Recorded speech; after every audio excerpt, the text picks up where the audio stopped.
and welcome to G6 TV. Today we'll be talking on a very important issue that is prevalent within our society today, and that is sexual harassment. I will not be doing this alone. I have my colleagues here, but before I introduce them, my name is Adeyemila Homi, and I'll be leading the discussion on today's topic. So to my right, I have Francis Modupiola. To my left, Fetawe Organitiga. Okay, so we'll be leading the discussion for the next 10 minutes or thereabout on sexual harassment within the Nigerian entertainment industry. So, Dupe, how do you explain sexual harassment? Let's have it from your own term. Okay, thank you very much. I would say that sexual harassment is unwanted sexual advances and seeking to get sexual favors from someone, and it could be verbal or physical. Verbal in the sense that you do not have to physically touch someone in order to harass the person. Even from the words that you say to someone, you could actually harass the person. And even from your looks, there are ways whereby you look at someone and the person understands that, oh, this person is trespassing, is trying to harass me. Okay, so if you're saying from that aspect of unwanted action, so let's take it to Tega. So how do you see it?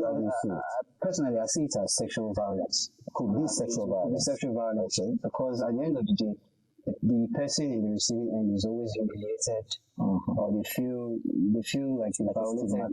Like it's stigmatized, like you violated their space or their rights. And usually it causes some type of mental damage. It causes a lot of mental damage. Yeah, it's true actually, because we're in a society whereby if you want to identify that thing that happened to that someone, that's true. So if we are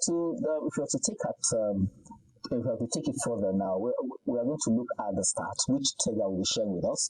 Tega, what does the stats say? Well, according to a 2019 survey by the International Center for Investigative Reporting (ICIR), about 80% of women in the Nigerian entertainment industry have experienced or witnessed sexual harassment. Wow, so that's pretty high. So why is it that it's more of the women being sexually harassed?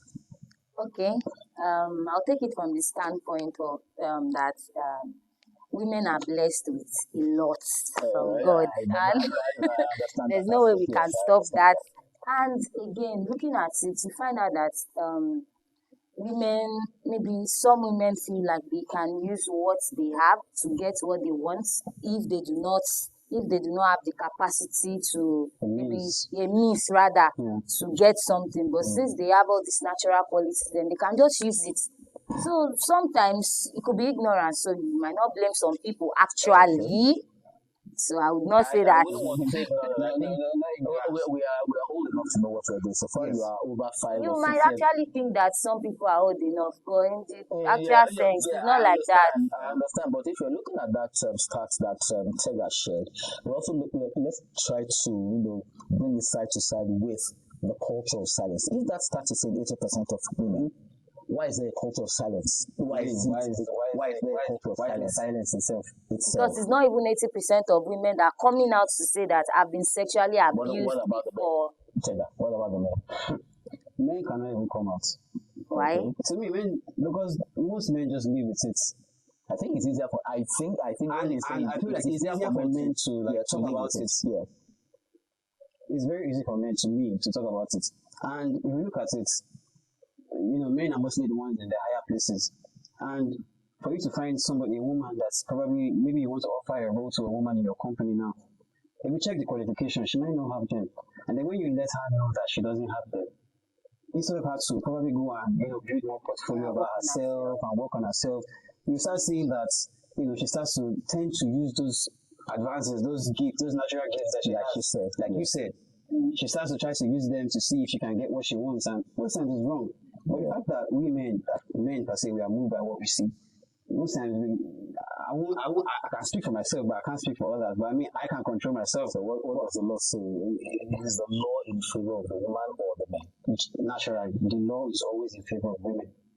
Because I think it's a stereotype amongst I agree with that, actually. Don't let us say G6 TV's perception of it is that there may be a stereotype amongst for the men that the law favors the women when it comes to sexual harassment, because we can talk about it. The woman can just, this person mistakenly touched my behind, it goes viral like that. So if you're going to look at that with the culture of silence that he has spoken at, and what we are looking at, because one, we are here to inform, educate, and entertain, because this is an entertainment segment. What can be done to address these challenges, and what measures can be put in place to ensure that this is reduced to the barest minimum? Okay. One of the things that can be done is that I would say that whoever that is sexually harassed should try to speak up, because let's take the case of this Baba Ijesha and that young girl. You know, when the girl rather, she came out to say this is it. She told her guardian, this is what I've been experiencing.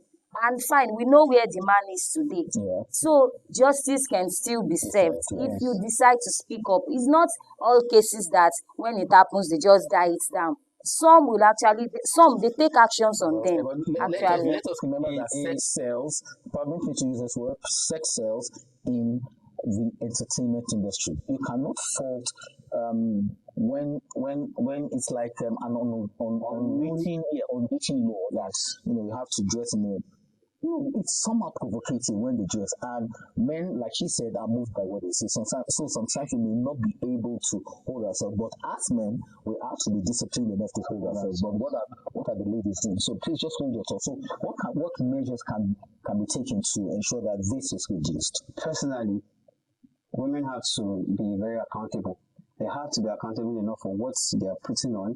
You have to know that where you're going to is a place where you actually have to do right. You cannot just go there and act like you are that particular thing. You can't just go there and enact your aura just like that. No, that is not your house. It's not your house, but you have to sell the craft. You have to sell the craft, but at the same time, you have to know exactly to where you're selling the craft. You can't use a negative way to sell the craft and not expect negative things to come to you. Unfortunately, in the entertainment industry, negativity sells a lot, because positivity doesn't sell.